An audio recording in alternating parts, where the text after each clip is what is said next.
2, 3. Assalamualaikum warahmatullahi wabarakatuh. Waalaikumsalam.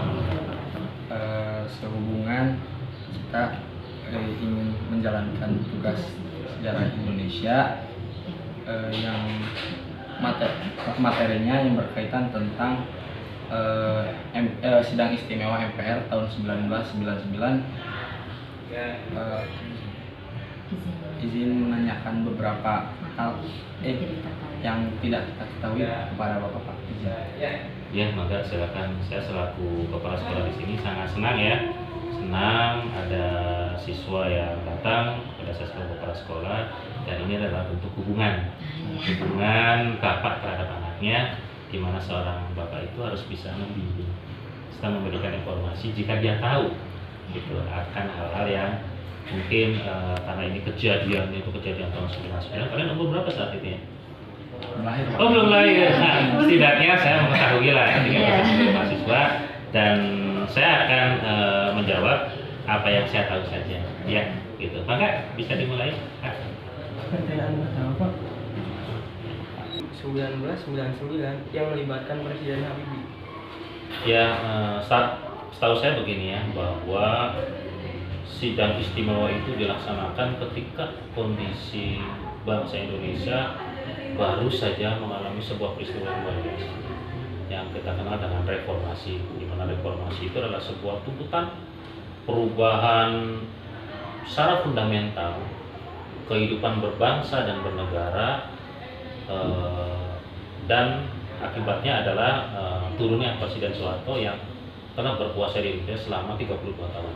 Jadi rakyat Indonesia menginginkan adanya sebuah perubahan, sebuah penyegaran, dan itu reformasi itu terjadi sekitar tahun 97-98. Kebetulan Bapak pada saat itu masih menjadi mahasiswa ya, dan Bapak adalah salah satu yang ikut dalam perjuangan untuk menegakkan reformasi ya. Dan memang reformasi itu bisa muncul karena tadinya ada kebobrokan sistem pemerintahan yang terkenal pada waktu itu adalah KKN ya, korupsi yang merajalela, kolusi, bahwa siapa yang menjadi pejabat itu harus memiliki backing atau kenalan atau saudara, dan nepotisme tadi ya, bahwa penempatan seorang itu berdasarkan asas kekeluargaan, bukan berdasarkan asas profesionalisme, dan itu sangat tidak baik bagi pembangunan bangsa Indonesia ke depan. Utamanya adalah tidak lagi melihat siapa yang berprestasi, siapa yang berpotensi, tapi melihat dari faktor kedekatan, dan itu sangat-sangat tidak boleh dan sangat-sangat tidak fair, bisa membunuh kreativitas bangsa Indonesia. Nah, kembali tadi ke sidang istimewa, setahu saya pada saat itu banyak sekali konflik-konflik yang terjadi di masyarakatnya, dari tindakan represif aparat militer untuk bisa menghalau aksi-aksi mahasiswa itu dilakukan dengan sangat-sangat keras sekali. Bahkan ada beberapa kasus penculikan yang dilakukan oleh aparat keamanan terhadap tokoh-tokoh pergerakan mahasiswa ya. Nah, kemudian juga ketika Indonesia dalam masa reformasi itu, Pak Habibie itu membuat heboh sekali, bukan hanya membuat heboh Indonesia tapi seluruh dunia. Di mana pada saat itu memang sebelumnya sudah ada ya, di mana pada saat itu salah satu provinsi termuda di Indonesia, yaitu provinsi Timur Timur, itu menuntut untuk merdeka. Nah, oleh Pak Habibie ini bukannya dirangkul, bukannya diajak dialog bahwa kamu itu provinsi termuda adalah bagian dari kita. Apa yang menjadi kekurangan dari pemerintah pusat, misalnya dari sisi pembangunan atau apa, itu menjadi tanggung jawab kita. Mari kita laksanakan bareng-bareng. Tidak seperti itu. Tapi B.J. Habibie mungkin karena beban Indonesia yang berat ya, di mana pada saat itu juga Indonesia sedang menghadapi krisis moneter. Krisis moneter itu adalah nilai tukar rupiah kita yang lemah sekali terhadap dolar, ya, sehingga hutang Indonesia menjadi beberapa kali lipat. Harga-harga mahal, harga kebutuhan pokok mahal, dan perekonomian Indonesia berada pada titik terlemah pada saat itu ya. Satu dari keterpurukan ekonomi ya, kemudian dua, situasi sosial politik yang tidak terkendali, kemudian yang ketiga itu adalah Dili, Provinsi Timur Timur itu diberikan hak untuk mengadakan referendum, dan ternyata hasil referendum atau pemungutan suara rakyat di Timur Timur itu memilih mereka untuk keluar dari Indonesia, gitu tuh, sehingga kepercayaan masyarakat Indonesia turun. Nah, oleh karena itu perwakilan rakyat yang dalam hal ini DPR, MPR itu melihat bahwa Presiden B.J. Habibie ini satu, dia telah melanggar Undang-Undang Dasar 1945. Yang kedua, telah melanggar garis besar haluan negara. Tidak bisa melaksanakan fungsi dia sebagai presiden. Nah, ketika seorang presiden tadi dianggap melanggar Undang-Undang Dasar 1945, dianggap melanggar GBHN, tidak bisa melaksanakan tugasnya sebagai presiden, maka DPR-MPR ini berhak untuk mengadakan sidang istimewa. Jadi ada syarat yang harus dipenuhi dulu. Kenapa harus ada sidang istimewa itu? Dan di sidang istimewa itu Presiden B.J. Habibie membacakan laporan pertanggungjawaban akan tugas-tugas yang diemban selaku presiden. Ya.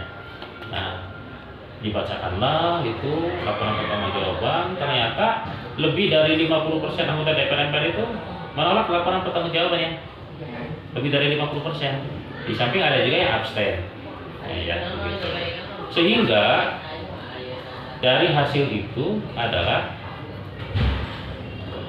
ketika Presiden Habibie tidak bisa melaksanakan tugas kembali, dipilihlah kemudian presiden oleh DPR MPR ini, gitu.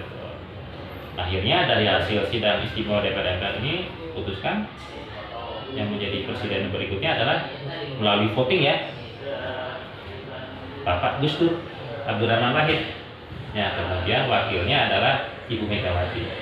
Kira-kira seperti itu. Nah, Pak Habibie sendiri itu tidak dipilih oleh rakyat secara langsung, tidak seperti kita sekarang, ya. Ada pilpres dipilih langsung. Tapi B.J. Habibie kenapa bisa jadi presiden? Karena pada saat reformasi yang menjadi akhir reformasi, yang B.J. Habibie adalah seorang wakil presiden, dan yang menjadi presiden adalah Bapak Soeharto, gitu, ya. Nah, ketika Presiden Soeharto ini melihat kondisi di masyarakat Indonesia banyak terjadi pergolakan, konflik, ekonomi yang semakin memburuk, Pak Presiden Soeharto merasa dia sudah tidak bisa menangani. Akhirnya dia mengundurkan diri.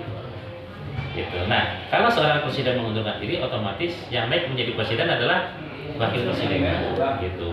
Itu ceritanya B.J. Habibie kenapa bisa jadi presiden. Nah, imbas dari adanya sidang istimewa itu, selain menetapkan presiden, wakil presiden, kemudian penataan undang-undang pemilu, karena laporan pertanggungjawaban ditolak, B.J. Habibie ini dia tidak bisa mencalonkan diri untuk menjadi presiden pada pemilu presiden yang akan datang.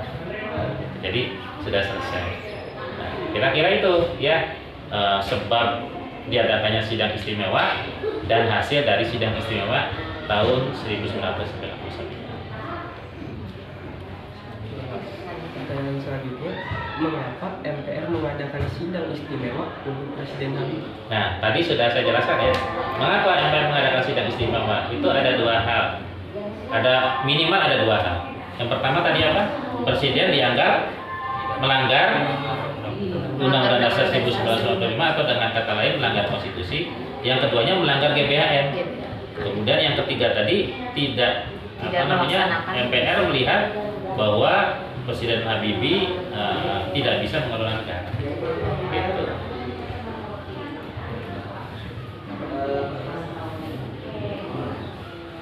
Pertanyaan selanjutnya, Pak, menurut pandangan Bapak, apakah pada saat itu perlu diadakan sidang istimewa?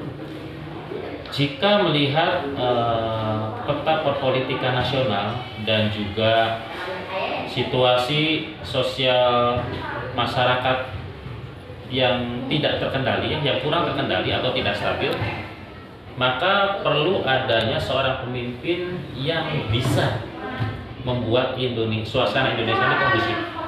Jadi kalau menurut saya penting sekali dan urgen untuk diadakan sidang istimewa untuk mengkondusifkan Indonesia sehingga Indonesia bisa menata kembali perekonomian. Dampak positif dari sidang istimewa. Ya tadi dampak positif dari sidang istimewa adalah terpilihnya seorang presiden yang amanah, ya. Kemudian yang kedua dapat melaksanakan kembali program-program nasional demi kesejahteraan seluruh rakyat. Pertanyaan kedua, bagaimana dampak negatifnya dari sidang istimewa? Dampak negatif dari sidang istimewa memang ada beberapa pihak yang merasa terlukai, ya karena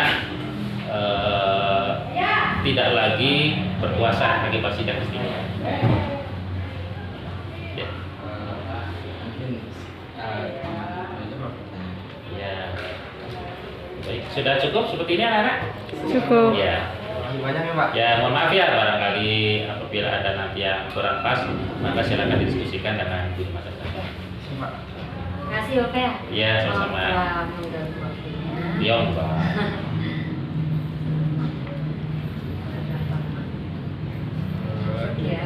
Sekian dari wawancara dari kelompok kami, kurang lebihnya mohon maaf. Wassalamualaikum warahmatullahi wabarakatuh. Waalaikumsalam warahmatullahi wabarakatuh.